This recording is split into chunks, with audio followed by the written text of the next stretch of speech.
जय, शांती ब्रह्म एकनाथ महाराज की जय, गंगाजी बापू महाराज की जय, संत मोतीराम महाराज की जय, पार्वती पदे शिव हर हर महादेव।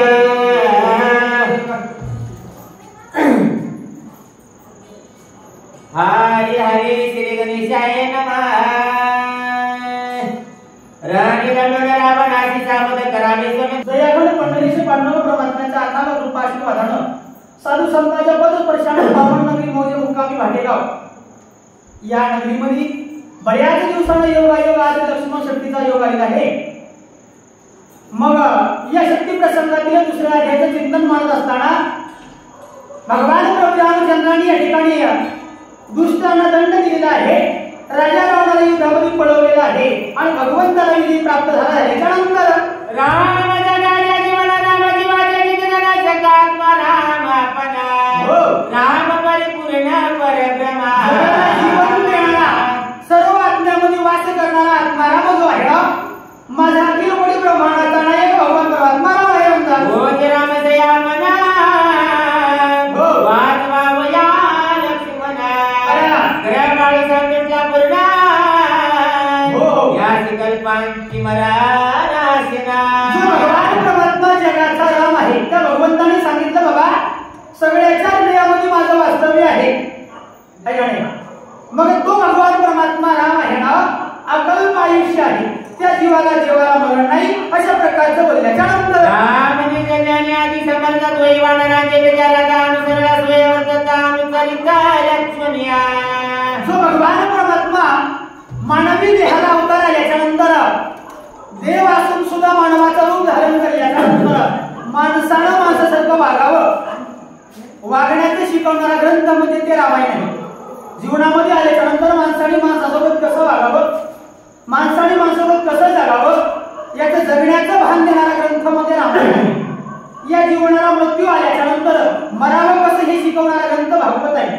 पण जगावं कसं, भावानं भावासोबत वागावं कसं, पत्नीनं पतीसोबत वागावं कसं, मुलानं वडिलांसोबत वागावं कसं, हे जे शिकवलं जातं, जे सांगितलं जातं त्या ग्रंथाचं नाव आहे रामायण। म्हणून त्या ठिकाणी हा अखिल कोटी ब्रह्मांडाचा नायक भगवान परमात्मा राम आहे अशा प्रकारचं बोलल्याच्या नंतर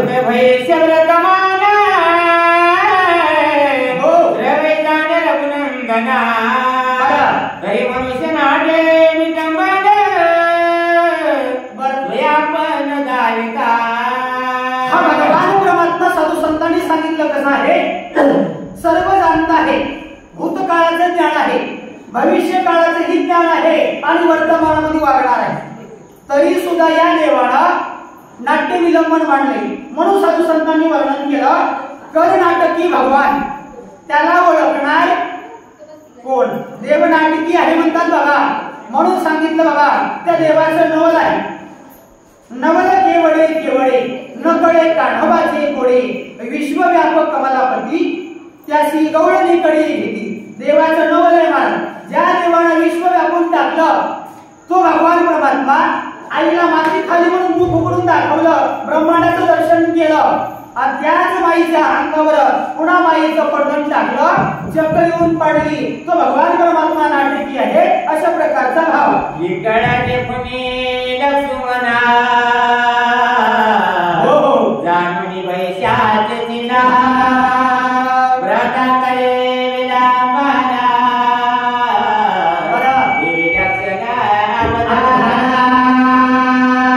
भगवान परमात्मा राम आहे, जीवाचा दाता आहे, सर्व जीवाला सांभाळणार आहे, नवनव सकळ जीवाचा करीतो सांभाळ, तू जर हे केल्याशी मोकली न काय। त्या देवावर भार घाला सर्वप्रथम। म्हणून साधू संतांनी सांगितलं, घालून या भार, आवाज कमी करा थोडा, राहिलो निश्चिंती पुरविली शांती विठोबा पाई, थोडा कमी करा। त्या देवाच्या चरणावर भार अर्पण केला, मग देवाकडे सांगितलं, देवा असो नसो भाव आलो तुझ्या पाया आणि कृपा दृष्टी पाहे माझ्याकडं पंढरी राया। त्या देवाने एकदा कृपा केली ना मग काहीच कमी पडत नाही अशा प्रकारचा भाव। शिवाना रे कुणी हृदीचे धरून शिशना जाता, माणसाने कळवली का काय मुलं कसे राहा।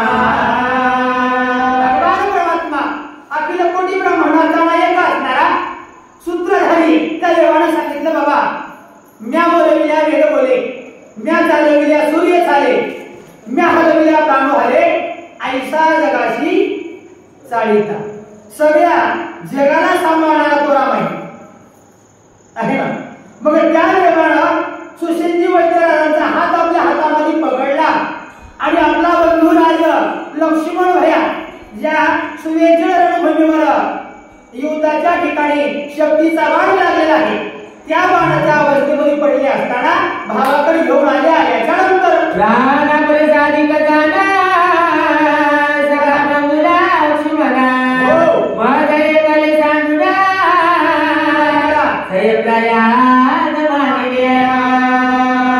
बंधुराजाचा हात त्या ठिकाणी मांडीवर डोकं घेतलं.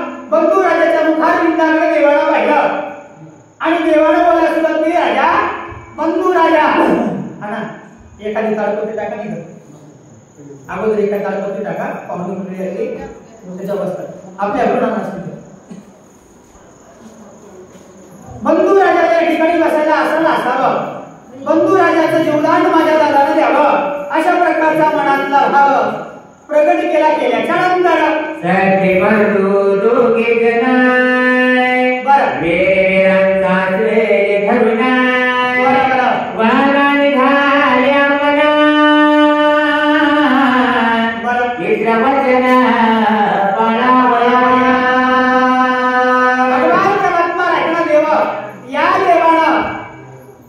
साधू संतांचं वचन पूर्ण करण्यासाठी आपल्या एकमेकांचा आश्रय घ्यायला दोघांनी सुमित्रा मातेने डोळ्यामध्ये मागितलं. महाराज काय मागितलं? ज्येष्ठांची सेवा, वडिलांची सेवा भेटावी त्या सुमित्रा मातेचा आकाश होता आणि एकमेकांचा आश्रय घेऊन राजा दशरथाचं वचन पूर्ण करण्यासाठी वनवासाला आले अशा प्रकारचं बोलल्याच्या नंतर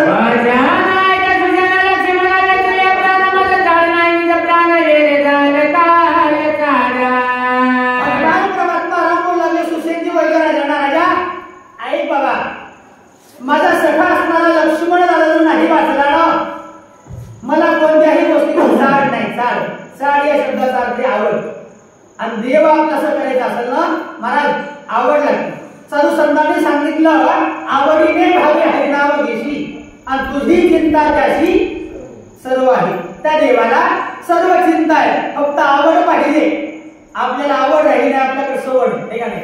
आपण देवाला पुतेगड चला म्हणलं ना आपण मग जाऊत आहो, आज नाही उद्या, उद्या नाही परवा. पण साधू संतांनी सांगितलं कल करेसो आज करेसो अगदी. तसं आमचं नियोजन झालं. आमच्या समस्त गावकरी मंडळीला ताबडतोब निर्णय घेतला. 15 वर्षानंतर मला शक्तीचा योग आलाय. काही हरकत तुम्ही पुढे व्हा, आपण करू.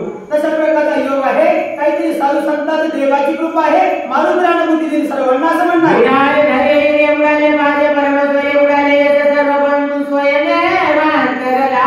देवाचं बोलणं आहे. माझा बंधू जर माझ्यापासून अंतरला ना आपल्या जीवाची अवस्था कशी. आपला जीव म्हणतोय महाराज वावर गेलं तर हरकत नाही पण धुऱ्या जाऊ देणार नाही. धुऱ्यासाठी वावर घालील सगळं. इकडे रात्रभर रामायण सांगायला आणि सकाळी उठल्याबरोबर भावासोबत काचे पोते करून उभं आहे का. तर माझ्या इकडून तू तास फिरवलं म्हणजे मी तुझ्या इकडून फिरवणार. पण यांनी सांगितलं देवाला बाबा माझा बंधू राज लक्ष्मण भया माझ्यापासून अंतरले ना, माझ्यापासून दूर झाले ना, मला जीवनामध्ये कोणत्याही गोष्टीची आवड नाही असं देवाचं बोलणं आहे. माझी घरची बुडाली, माझी पैशाची बुडाली, माझी परमख्याती माझी ख्याती, माझी धृती, माझी विरक्ती सर्वस्व माझ्या बंधूपासून आहे अशा प्रकारचा देवाचा भाव आहे.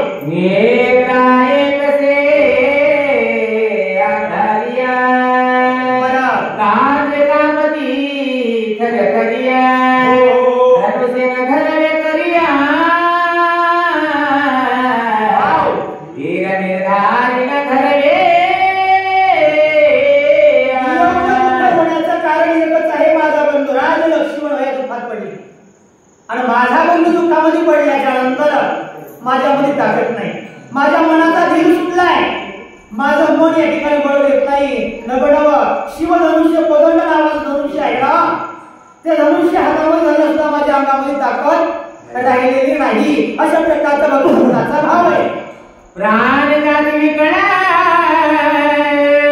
मतिगत मर्या माळ्या वादना कसे बनला शरीर जळजाळ का बदाय माझा बंधू राजा माझ्यापासून अंतरल्यामुळे माझी वाचा त्या ठिकाणी वरळली म्हणून माऊली म्हणतात अनंत वाचाळ वरळती वरळ आणि दया कैसे गोपाळ पावी आहे का नाही भजन करून जर त्या ठिकाणी आपण वेगळं वरळलं ना ते भजन मोक्ष देत नाही माऊली म्हणतात भजन ते ओंगळ वाणे आणि नरका जाणे चुकेना भजन करून टिंगल केले ना ते भजन नरकाला नेते चांगलं भजन केलं ना माऊली म्हणतात भज भज तू शारंग जरा देवाचं भजन कर आवडीनं कर वेडं वाकडं कर पण आवडीनं कर उगं मनामध्ये अभिमान धरून जर भजन केलं ना ते भजन नरकाला नेल्याशिवाय राहत नाही आता माझे कार्य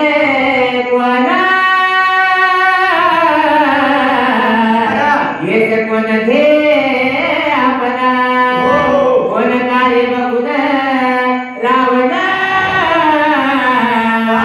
बंधू लक्ष्मण करला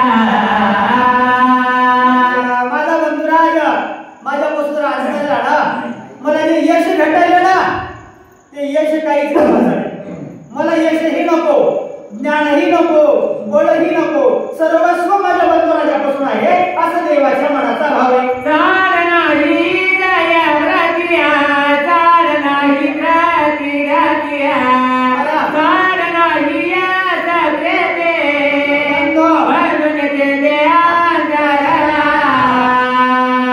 या जीवनामध्ये मला कोणत्याही गोष्टीची चाड नाही चाड म्हणजे आवड कोणत्याही गोष्टीची आवड नाही कारण का आवड नसण्याचं कारण एकच आहे माझ्या आवडीचा लक्ष्मण नाही ज्या लक्ष्मणावर जो शेष भगवान आहे त्या शेषावर भगवंतांनी शयन केलेला आहे ना लक्ष्मी ज्याच्या पायाची राशी आहे ना वैकुंठ ज्याचं भवन आहे ना ते सर्वस्व माझ्यापासून अंतरलं अशा प्रकारचा देवाचा भाव आहे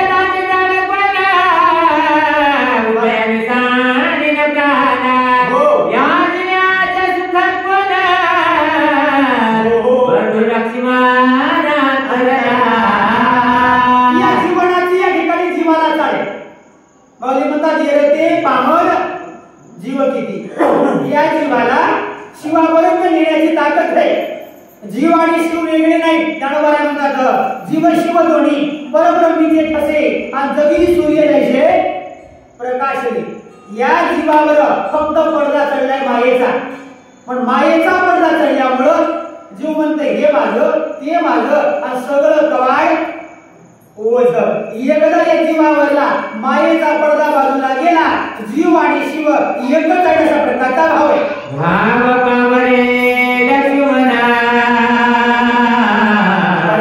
काकरी तुझे प्रयाणा माझ्या जाणूनी दिनवदना पुण्याताना जातुसे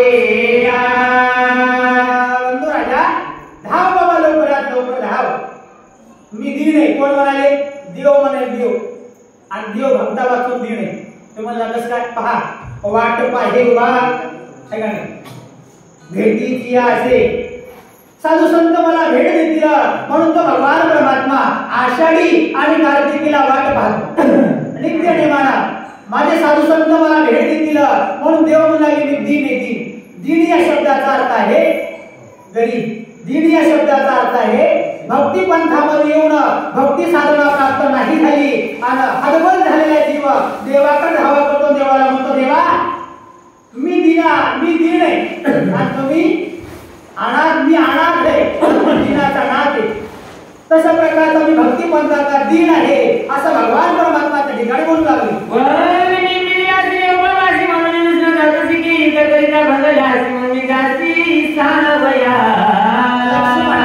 या युद्धामध्ये तुला थकवा आला का लक्ष्मणा तुला या युद्धामध्ये वनवासामध्ये त्रास झाला का मला वनवास होता हो पण निराहारी 14 वर्ष उपवासी लक्ष्मणा तू राहिला मग त्याच्यामुळं तुझ्या जीवाला थकवा आला का माझ्याविषयी भागलास का भगवान परमात्मा बंधुराजाविषयी त्या ठिकाणी बोलू लागले कुंडली कवचाले देव तुकाराम भगवान